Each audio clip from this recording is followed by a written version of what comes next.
நீங்கள் சாப்பிடுவது எல்லாமே விஷம் என்று சொன்னால் நாங்கள் எதைதான் சாப்பிடுவது என்று கேட்கின்றார்கள். ஏன் இப்படி பீதியை கிளப்புகின்றீர்கள் என்று கேட்கின்றார்கள். நாக்கிற்கு அடிமையாகி நரம்புகள் தளர்ந்து போய் செல்கள் சிதிலமடைந்திருக்கின்ற இந்த சமுதாயத்திற்கு உண்மையை பேசுவது பீதியை கிளப்புவதாக தான் தோன்றும். நம் முப்பாட்டனும் பூட்டனும் பாட்டனும் எப்படிப்பட்ட அழகான உலகத்தை நம்மிடம் விட்டுச் சென்றார்கள். நம் குழந்தைகளுக்கு நாம் எதை கொடுக்க போகின்றோம்? 25-30 ஆண்டுகளாக பன்னாட்டு நிறுவனங்களும் காசுக்காக எதையும் விற்பதற்கு தயாராக இருக்கின்ற ஒரு கூட்டத்தின் செயல்பாடுகளுக்கு அடிமையாகி போய் கிடக்கின்றது இந்த சமுதாயம். காலம் காலமாக பரம்பரையாக நாம் உண்டு வந்த உணவுகளை எல்லாம் தடுத்து நிறுத்தினார்களே, அப்பொழுது என்ன செய்து கொண்டிருந்தீர்கள்?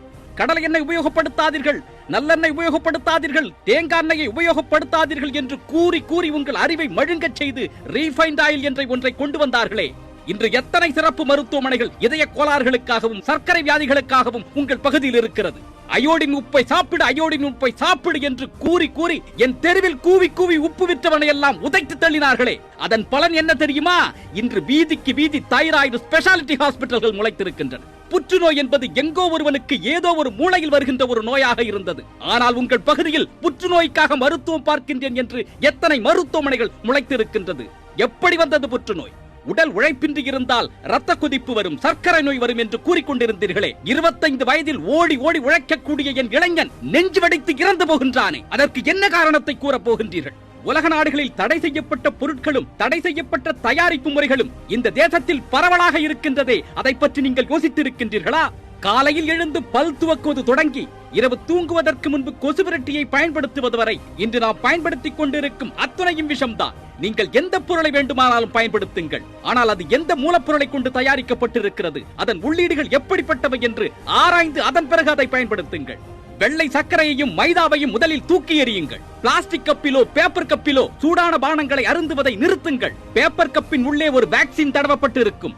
அந்த வேக்சின், அதாவது மெழுகை, உங்கள் வயிற்றால் செரிக்க முடியாது, அது வயிற்றுக்குள்ளேயே தங்கிவிடும். ஒரு ஹோட்டலில் நெகிழி காகிதத்தில் உங்களுக்கு உணவளித்தால் அதை புறக்கணியுங்கள். நெகிழி காகிதத்தில் சாப்பிட மாட்டோம் என்று எழுந்து வாருங்கள். அடுத்த முறை நீங்கள் செல்லும் பொழுது அந்த கடைக்காரர் 10 இலையை வாங்கி வைப்பார். சூடான வடையில் எண்ணெயை பிழிகின்றேன் என்ற பெயரில் அதை செய்தித்தாளில் வைத்து அமுக்காதீர்கள். செய்தித்தாள் அச்சிடப்பட்டு இருக்கும் மை, அதாவது இங்க், ஒரு ரசாயன பொருள். அது வயிற்றுக்குள் சென்றால் என்ன ஆகும் என்று ஏன் நீங்கள் யோசிக்கவில்லை? முதலில் இவற்றையெல்லாம் நிறுத்துங்கள். இதையெல்லாம் செய்ய மாட்டேன் என்று முடிவெடுங்கள். அதன் பிறகு ஒவ்வொரு படியாக உங்களை நீங்களே உயர்த்திக் கொள்வீர்கள். மாற்றம் என்பது நினைத்த மாத்திரத்தில் வருவது கிடையாது. அது ஒரு பயணம், அது ஒரு நோக்கம், அது ஒரு இலக்கு. உங்கள் இலக்கை அடைவதற்கு, உங்கள் பயணத்தை தொடர்வதற்கு உங்கள் முதலடியை எடுத்து வையுங்கள். இத்தனை காலம் இருண்ட விழிகளை என்ற வரையில் திறந்து பார்த்து சுயத்தை என்றே மீட்டெடுப்பதற்கு ஒவ்வொருவரும் உங்கள் முதலடியை எடுத்து வையுங்கள். அன்பு கொண்ட அறத்தமிழனாய் ஒன்றிணைந்திடுங்கள்.